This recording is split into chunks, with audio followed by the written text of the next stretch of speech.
হাই friends, আজি আকৌ এটা নতুন ভিডিঅ' লৈ পেলাই আহিছোঁ। আজি কি নহ'ল, আজি মৰ্ণিং টাইম মায়ে মোক ক'লে যে মইনা কাপোৰ এটা কেঁচি পিন্ধা নাই, এইফালে দুৰ্গা পূজা আহি আছে। সেইকাৰণে ভাবিলোঁ হ'ব দে আজি ফেঞ্চি গৈ পেলাই ধাৰ কৰি লৈ আৰু ইমান ৰ'দ গৰম কি ক'বা, হেলমেটৰ গ্লাছটো উঠালে ক'ত বতাহ খাবা, ধূলিৰ কাৰণে চকুৱে মেলিব নোৱাৰি, ইমান ধূলি গৰম।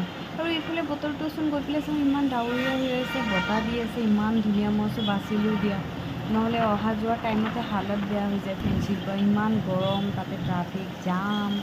মই ভাবিছোঁ ইমান ধুনীয়া বতৰ যিহেতু কৰিছে, কেঁচিটো দিয়াৰ পিছতো দাদাজনে ক'বই যে ভণ্টি তুমি 1 ঘণ্টা বা 1.5 ঘণ্টা পিছত আহিবা। সেই টাইমৰ ভিতৰতে মই ভালকৈ কাপোৰ চাপোৰ চাই ল'ম, নতুন কিবা কিবি যদি পচন্দ লাগে লৈয়ে ল'ব পাৰিম। তাৰপিছত ভাবি পেলাই গৈ পেলাই বেছি টাইম লগা নাই, জাষ্ট খালি কাপোৰকেইটা চোৱা ষ্টাৰ্ট দিছিলোঁহে। দিয়াৰ পিছতে তোমাৰ আহি গ'ল ন জোৰদাৰকৈ বৰষুণ, এনেকুৱা ৰৈ থাকিব লগা হৈছে। তাৰপিছত আৰু অলপ কমাৰ পিছত ওলাই আহিলোঁ, অহাৰ পিছত এনেকুৱা অৱস্থা, অলপ অলপ বৰষুণ আছিলে। এইফালে ছাতি নাই, ৰেইনকোট নাই, সেইকাৰণে উৰণি এনেকুৱা মূৰত লৈ পেলাই আৰু উপায় নাই খোজকাঢ়ি আছোঁ আৰু এনেকুৱাকৈ। চব দোকান চোকান বন্ধ, এতিয়া কি চাবা কি ল'বা, বেড লাক। সেইকাৰণে ভাবিলোঁ যোৱা গুচিয়ে যাওঁ কেঁচিটো লৈ পেলাই, আৰু কি কৰিবা, এজাক বৰষুণত বানপানী কৰি দিছে, ইমান ক'লা ক'লা।